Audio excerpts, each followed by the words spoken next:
Fala pessoal, Carol na área, trazendo mais um vídeo aqui no canal. No vídeo de hoje eu vou contar pra vocês um caso que aconteceu em 2012.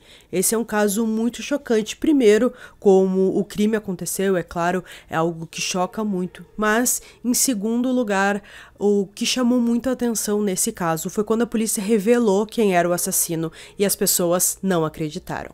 Se você se interessa por esse tipo de conteúdo, casos criminais resolvidos, casos criminais que ainda são um mistério, convido você a se inscrever aqui no canal. Todas as semanas eu trago esse tipo de conteúdo aqui pra vocês. Então se você gosta, se inscreve aqui no canal, deixa um like nesse vídeo que isso é muito importante e também ativa o sininho de notificações. Então bora ver comigo que hoje nós vamos conhecer o caso Gretchen Crooks.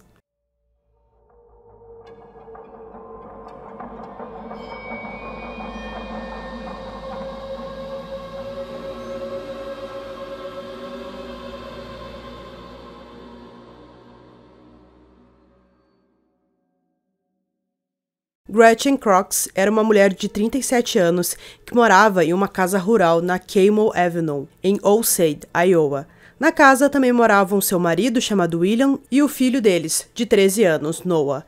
Gretchen se formou na Mason City High School em 1992 e trabalhou como enfermeira na Mercy Medical Center North.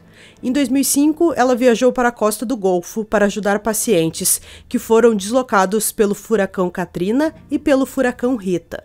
Ela era uma mulher que sempre estava disposta a ajudar o próximo e sempre que tinha uma oportunidade fazia isso.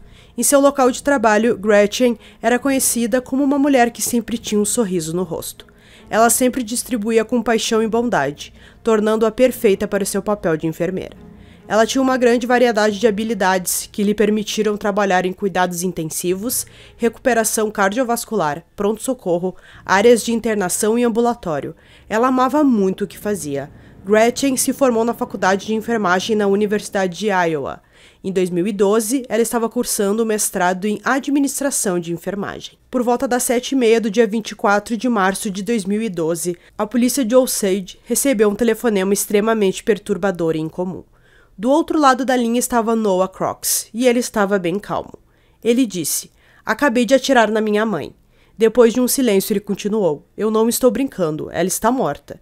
Eu estou um pouco assustado. Matei minha mãe com a minha arma. Não sei por que eu fiz isso."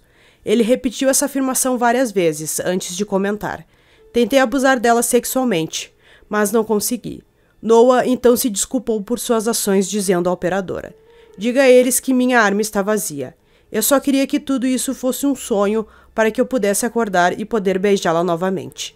Noah explicou à operadora que Gretchen havia tirado seu jogo de videogame favorito depois que ele voltou para casa com notas ruins. Ele declarou: "Algo acabou de acontecer em mim. Vou ter que me afastar. Eu nunca vou conseguir um bom emprego agora." Ele então lamentou o fato de não conseguir se casar com sua namorada da 8ª série ou entrar em uma boa faculdade. Ele disse: "Isso vai pelo ralo agora. Eu vou ter que me mexer. Eu vou para a cadeia."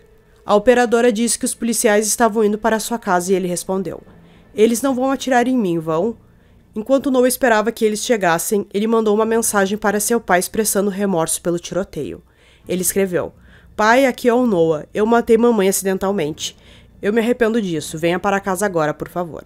A princípio, William achou que Noah estava brincando, então respondeu em tom de brincadeira: "Ok, basta jogá-la no bosque. Nós vamos cuidar dela mais tarde." Foi só quando recebeu um telefonema da polícia que ele percebeu que a mensagem de texto não era uma brincadeira. Quando os policiais chegaram na casa, eles bateram na porta da frente. Noah atendeu a porta e eles pediram que ele saísse da sala e se sentasse nos degraus da varanda enquanto 2 policiais entravam na casa.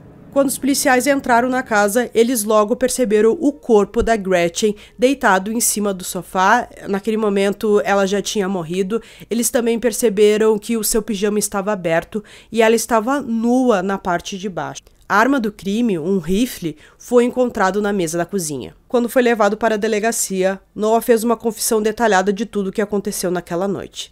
Naquela noite, Gretchen fez rosquinhas para seu filho e sentou-se no sofá da sala e trabalhou em seu notebook. Um pouco depois, Noah entrou na sala e se aproximou de sua mãe com um rifle. O rifle era seu e foi presente da sua própria mãe. Ele ergueu a arma e disparou em sua mãe cerca de 21 vezes. Ele então começou a despir sua mãe e tentou atacá-la sexualmente. A autópsia de Gretchen mostrou que ela foi baleada um total de 21 vezes. Havia ferimentos na cabeça, pescoço e peito. Noah foi preso e acusado de assassinato em primeiro grau e agressão com a intenção de cometer abuso sexual. De acordo com uma lei de Iowa, um jovem precisa ter pelo menos 14 anos de idade para ser considerado adulto. Os investigadores pediram uma renúncia ao status do jovem infrator. Se concedido, isso significava que Noah poderia ser mantido sob a supervisão do sistema judicial, mesmo depois de completar 18 anos. Quando esse caso começou a ser falado na mídia, a população local, é claro, ficou muito chocada. Eles não conseguiam acreditar que um garoto de apenas 13 anos teve a coragem de matar a sua própria mãe sem muito motivo e também ele tentou abusar dela sexualmente, e é claro que isso chocou muito a população e, é claro, a família da Gretchen. A mãe de Gretchen, Beverly, divulgou o comunicado na mídia. Perdemos nossa filha e perdemos nosso neto. Ela continuou dizendo que sempre teve muito orgulho de sua filha, que a descreveu como uma trabalhadora com um grande coração. O hospital onde Gretchen trabalhava também divulgou um comunicado que dizia: Gretchen era uma ótima enfermeira e líder. Ela era parte da nossa família. Continuamos a chorar por ela e realizaremos um serviço memorial. Nossos corações e orações vão para sua família e amigos. Noah não tinha antecedentes criminais, nem teve problemas com a polícia antes do tiroteio. Enquanto estava na 4ª série, Noah demonstrou alguma ansiedade e foi colocado em medicação para transtorno de déficit de atenção e hiperatividade. Ele teve um bom desempenho na escola, com apenas 2 incidentes no ônibus escolar que resultaram em ação disciplinar. O funeral de Gretchen foi realizado no dia 30 de março. O padre que fez a missa disse o seguinte: Gretchen, quando jovem, aceitou Jesus como seu salvador pessoal, que lhe deu um lugar à mesa. Aposto que ela daria um sermão melhor do que o meu hoje. Ele concluiu que a vida de Gretchen terminou cedo, mas não terminou sem propósito. Ele declarou: Nós nos reunimos aqui neste abrigo protetor do amor curador de Deus, onde podemos derramar nossa dor, onde podemos liberar nossa raiva, enfrentar nosso vazio e, acima de tudo, saber que Deus se importa. Vários membros da família relembraram tempos mais felizes. Seu irmão, Jason, declarou: Nós brigávamos e gritávamos um com o outro, mas mesmo assim, nós nos amávamos. Eu tinha muito orgulho de tê-la como irmã. Ela tocou mais pessoas do que eu jamais poderia imaginar. Eu não poderia ter pedido por uma irmã melhor. Sua filha descreveu Gretchen como a melhor tia que ela já teve. A equipe de defesa de Noah anunciou que estava planejando uma defesa de insanidade e responsabilidade reduzida para seu cliente. O juiz então determinou que Noah poderia ser julgado como jovem infrator, o que significava que, se ele fosse condenado, ele poderia permanecer encarcerado depois de completar 18 anos.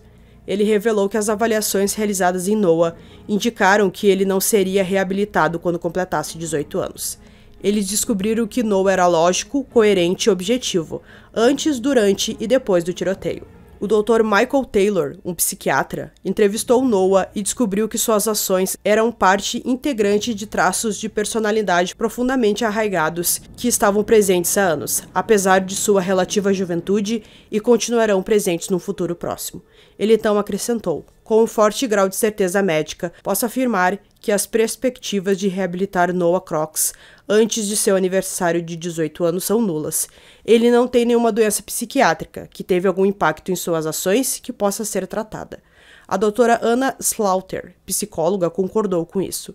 Ela afirmou: não foi feito no calor do momento. Não há indícios de que ele fosse psicótico ou mesmo chateado no momento do tiroteio e, finalmente, ele tem uma série de traços de personalidade que são muito difíceis de tratar. Não acredito que no momento haja como tratar a falta de consciência, a total falta de empatia e a extrema insensibilidade. Estou pessimista sobre a chance de que qualquer programa de tratamento possa tratar com sucesso essas características, mesmo com um período de tempo muito maior. O julgamento de Noah Crocs começou em abril de 2013.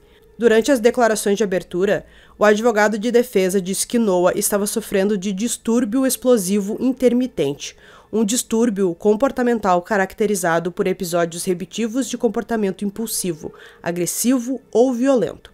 Ele disse que a explosão violenta foi causada depois que Gretchen tirou seu jogo de videogame. O pai foi chamado para testemunhar no julgamento. Ele disse ao júri que Gretchen era a disciplinadora da família, e isso levou a algumas brigas entre mãe e filho. Ele disse que Noah tinha um relacionamento amoroso, mas tempestuoso com ela, afirmando: eles tinham seus problemas, mas no momento seguinte eles já estavam felizes e se divertindo juntos. Ele revelou que em uma ocasião, Noah disse que queria matar sua mãe, mas ele nunca levou isso a sério. Ele disse: apenas não encarei isso como uma ameaça na época. A defesa convocou 3 amigos de Noah para testemunhar. Um garoto de 14 anos disse que costumava jogar um jogo online com Noah. Ele disse que em 2012 Noah se tornou agressivo e violento, e até começou a machucar colegas de classe com um lápis. Ele disse que isso acontecia com frequência. Ele testemunhou ainda que Noah havia ameaçado matar outros alunos e também sua mãe. Outra jovem de 14 anos disse no tribunal que se tornou amiga de Noah na 7ª série. Ela disse que em março de 2012 ele começou a falar sobre suicídio e seu comportamento mudou. Ela declarou: ele ficou com raiva mais rápido. Na educação física ele ficava bravo com coisas que não ficaria antes.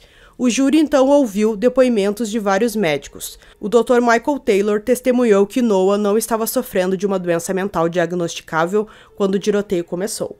Ele disse que Noah não sentiu absolutamente nenhum remorso pelo assassinato, nem aceitou a responsabilidade.